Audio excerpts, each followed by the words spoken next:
80% of China's oil passes through a strait China does not control. China survived the Hormuz crisis by watching someone else's choke point get squeezed. But Beijing's planners know the far bigger vulnerability isn't in the Middle East at all. It's a stretch of water barely 2 kilometers wide between Malaysia and Indonesia, carrying 80% of China's oil. No navy has to blockade it. A single insurance premium spike can do the job instead. And the pipelines and ports China built to escape this trap are further from finished than almost anyone assumes. So what actually happens if this choke point gets squeezed the way Hormuz just did?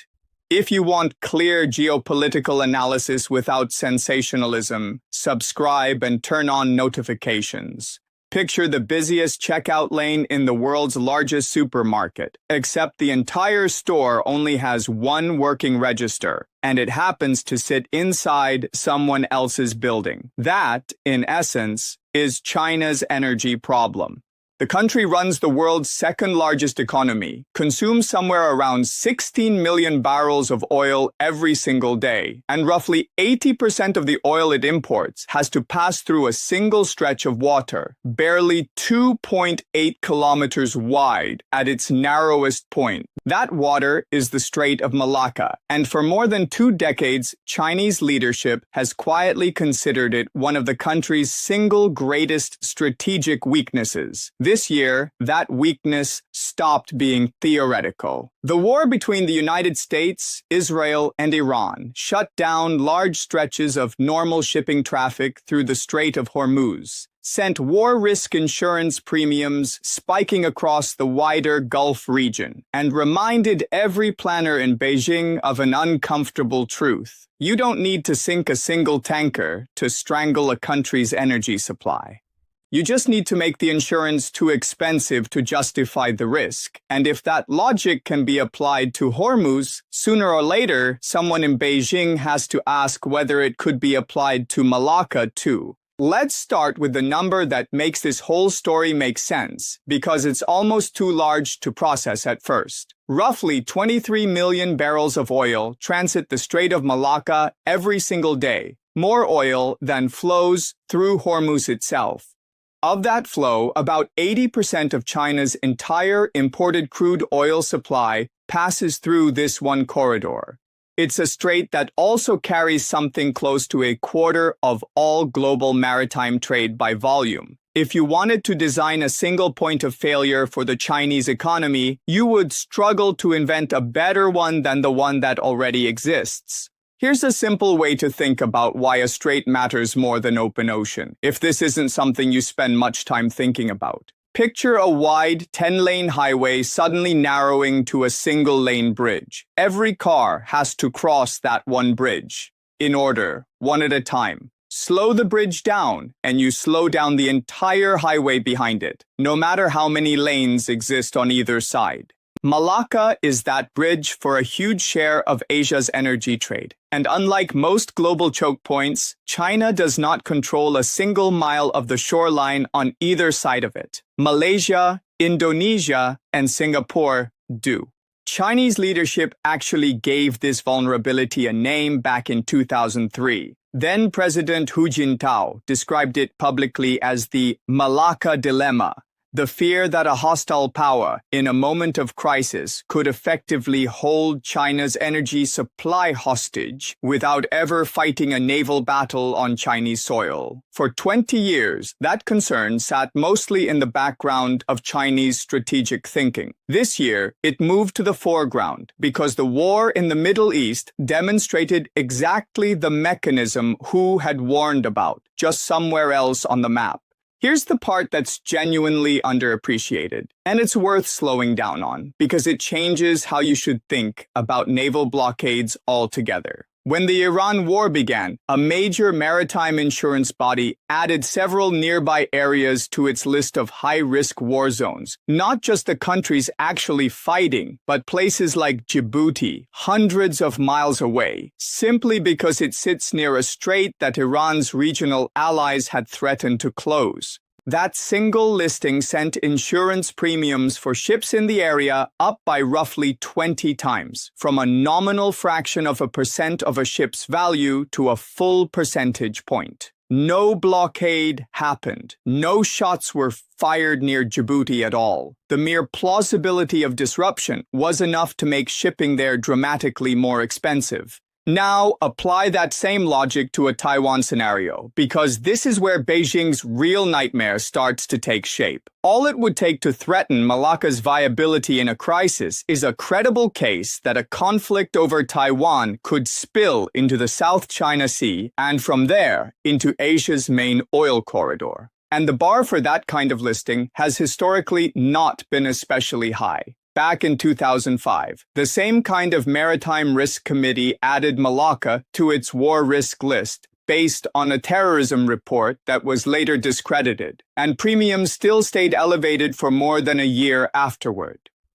A defense partnership signed this spring between Washington and Jakarta, expanding U.S. access to Indonesian waters and airspace, only makes it more plausible that Malacca gets swept into any future Taiwan-related listing, whether or not actual fighting ever reaches the strait itself. Think about what that means for an ordinary tanker captain sailing crude oil bound for a refinery near Shanghai. He doesn't need his ship to be attacked to feel this risk. He needs his insurer to reclassify the water beneath him as high risk. And suddenly, the economics of that single voyage change dramatically. Multiply that single captain's decision by the tens of thousands of vessels that cross Malacca every year, and you start to see how an entire national economy can be squeezed without a single shot being fired anywhere near it. So what has China actually done about this? This is where the story splits into what Beijing has genuinely built and what remains honestly more slogan than infrastructure.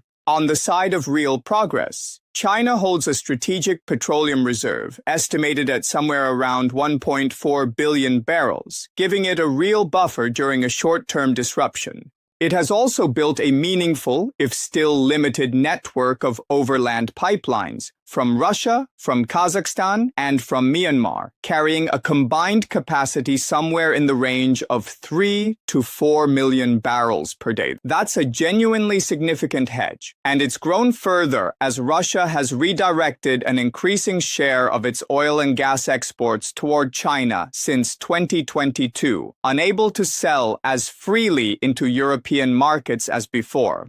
But here's the number that puts all of that in perspective. Those pipelines combined still cover only a fraction of the nearly 16 million barrels of oil China consumes every day, and only a smaller fraction still of the roughly 8 million barrels a day that specifically transit Malacca on their way to Chinese ports. The reserve buys time. The pipelines help. Neither comes close to solving the underlying dependency.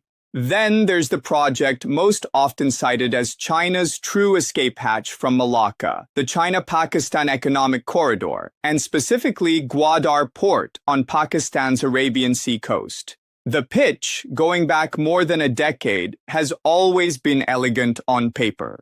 Build a deep-water port at Gwadar, connected by road, rail, and pipeline to Xinjiang in western China, and suddenly Middle Eastern oil can reach China over land, cutting out Malacca entirely and shortening what would otherwise be a roughly 12,000-kilometer sea voyage down to under 2,400 kilometers over land. The reality, as of 2026, is considerably less finished than that pitch suggests. Of roughly 90 projects originally envisioned under the corridor, only about 38 have actually been completed, and roughly a third were never even started. Gwadar Port itself remains, by most independent accounts, underdeveloped relative to its strategic billing. Dedicated oil handling terminals still aren't fully built out, and the flagship crude oil pipeline connecting Gwadar to Kashgar in China, the piece of infrastructure that would actually solve the Malacca problem, remains a proposed project requiring something on the order of $10 billion in additional investment, not an operating pipeline moving oil today. Some earlier versions of this same pipeline concept were, in fact, considered functionally cancelled years ago due to cost and terrain challenges before renewed interest revived the concept more recently. Here's a useful historical comparison because infrastructure ambitions like this have a track record worth knowing. Grand energy corridors that bypass a choke point tend to sound inevitable in the announcement phase and look very different a decade later once actual construction costs, security conditions, and operating economics get factored in. Analysts have pointed out that moving oil overland through this kind of mountainous, security-challenged terrain could cost roughly 5 times more per barrel than simply shipping it by sea through Malacca in the first place. That doesn't make the project worthless as a strategic hedge. A partial, even inefficient alternative route still has value in an actual crisis. But it does mean Gwadar today functions much more as a long-term insurance policy under construction than a fully operational bypass Beijing could lean on if Malacca were disrupted next month. Now, layer the Trump administration's approach onto this picture, because this is where the story becomes more interesting and more counterintuitive than the simple containment narrative many people expect walking into this topic. As of mid-2026, U.S. tariffs on Chinese goods sit in a genuinely complicated layered state. A Supreme Court ruling in February struck down the administration's use of emergency powers to impose broad tariffs, forcing a shift toward other legal tools. A temporary across-the-board surcharge under one statute, expiring later this summer, alongside longer-standing product-specific tariffs on Chinese goods that in some categories reach well above 50%, and on electric vehicles specifically, a full 100%. At the same time, and this is the part that complicates any simple narrative, Trump and Xi met in Busan in late 2025, and in the months since, the two governments have quietly negotiated tariff reductions on agricultural products. China has resumed purchasing American soybeans and Boeing aircraft, and Trump has, on multiple occasions, described his relationship with Xi in notably warm terms.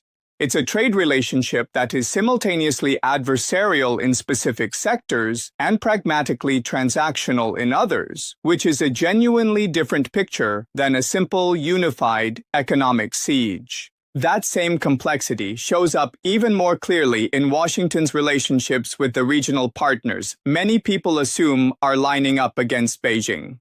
The Quad, the informal security and economic dialogue between the United States, India, Japan, and Australia, built over the past 2 decades explicitly as a counterweight to Chinese influence in the Indo-Pacific, has not held a leaders' summit since Trump returned to office in January 2025.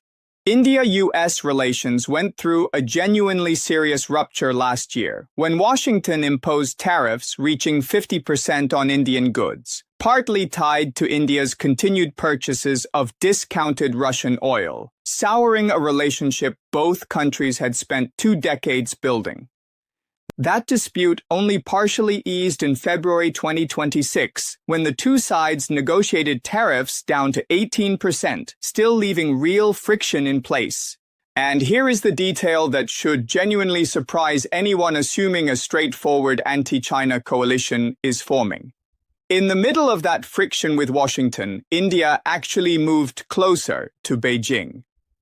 Prime Minister Modi made his first visit to China in 7 years in 2025, framing the two countries as development partners rather than rivals, and India's exports to China reportedly surged sharply in the months that followed.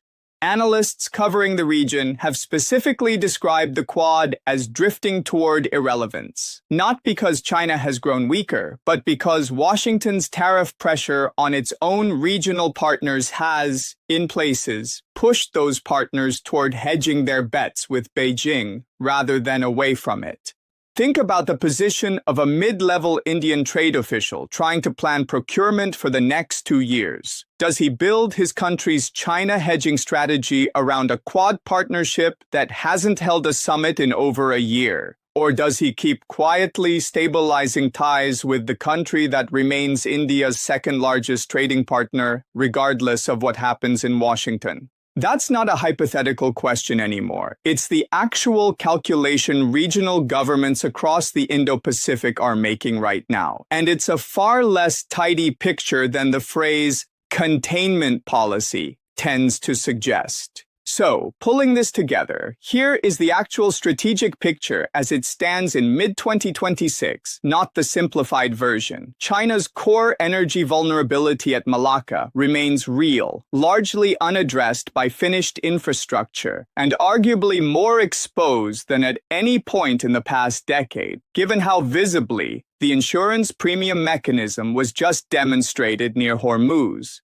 China's hedges, the reserve, the pipelines, the Pakistan corridor, are genuine but partial, with Gwadar in particular representing years, not months, of additional work before it could meaningfully offset a Malacca disruption. And the American policy environment surrounding all of this is not a unified squeeze. It's a patchwork of targeted economic pressure on China in specific sectors, occasional high-level warmth between Trump and Xi, and genuine strain in exactly the regional partnerships that would, in theory, need to hold firm for any coordinated pressure campaign against Beijing to actually work. That gap between the expected narrative and the messier reality is itself the most important takeaway here. A confident story where Trump squeezes China's energy lifeline while regional allies fall in line makes for a cleaner headline. The actual picture, a real vulnerability, a partial and unfinished set of Chinese hedges, and a fractured rather than unified set of American regional relationships, is less satisfying, but it's the version that will actually determine what happens if a real crisis tests Malacca, the way this year's war tested Hormuz. So, here's where to look next. Watch Gwadar's oil terminal construction timeline specifically, not just announcements about it, since that's the concrete marker of whether China's overland hedge is becoming real rather than aspirational. Watch whether the Quad manages to schedule an actual leaders' summit this year, since a missed summit 2 years running would confirm a real structural drift rather than a temporary lull. And watch how insurance premiums behave the next time tensions rise anywhere near the South China Sea, since that number, more than any diplomatic statement, will tell you whether the Hormuz playbook is already being quietly rehearsed for Malacca. Here's the question worth sitting with. If a choke point can be squeezed without a single warship firing a shot, simply by making the insurance too expensive to justify the risk, how much of the entire concept of a naval blockade is actually about ships at all anymore versus a spreadsheet in an insurance office thousands of miles from the water? Let us know what you think happens to Malacca if a real Taiwan crisis ever tests it, the way this year tested Hormuz.